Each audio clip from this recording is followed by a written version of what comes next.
Good morning అండి అందరికీ. ఒక తల్లి కొడుకు చిన్న కథ అనమాట. ఒక తల్లి అల్లారు ముద్దుగా పెంచుకుంటున్న ఒక కొడుకుని స్కూల్కి పంపించారనమాట. ఆ పిల్లాడు కూడా రోజు స్కూల్కి వెళ్తూ వస్తుండేవాడు. అలా జరిగిన కొన్ని రోజుల తర్వాత ఆ స్కూల్లో ఒక టీచరు, బాబు నీకు ఒక లెటర్ ఇస్తాను, ఆ లెటర్ మీ అమ్మకు మాత్రమే చూపించాలని చెప్పేసి ఆ లెటర్ ఇచ్చి పంపించింది. ఆ పిల్లోడు కూడా ఆ లెటర్ తీసుకెళ్ళి స్ట్రైట్గా వాళ్ళ అమ్మకి ఇచ్చారనమాట. ఆ లెటర్ ఓపెన్ చేయంగానే దాంట్లో గుండె పగిలిపోయేంత వార్త.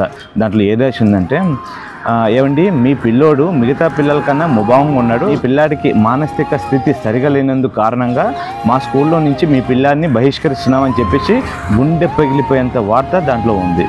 అంతలోపు ఆ పిల్లోడు ఆ తల్లి దగ్గరికి వచ్చి అమాయకంగా, అమ్మ దాంట్లో ఏం రాసి ఉందమ్మా అనగానే ఆ తల్లి కంటి నిండా నీళ్లతో ఆ పిల్లోని గట్టిగా హద్దుకొని, బాబు నువ్వు చాలా తెలివైన వాడు అంట, నీకు పాఠాలు చెప్పే రేంజ్ ఆ టీచర్స్ కానీ ఆ స్కూల్కి కానీ లేదంట, దాని కారణంగా రేపటి నుంచి నన్నే చెప్పమన్నారు అని చెప్పేసి ఉందయ్యా అని చెప్పేసి మాట మార్చి చెప్పింది.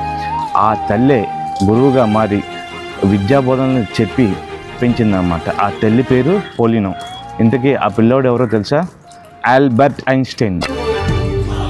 సో మన జీవితంలో కొన్ని దారుణమైన పరిస్థితులు అప్పుడప్పుడు వస్తూ ఉంటాయి. అవన్నీ నిలదొక్కుని మన జీవితంలో ముందుకు సాగాలని ఈ సందర్భంగా కోరుకుంటున్నా. ఇట్లు మీ రంజిత్. జై హింద్. వందే మాతరం.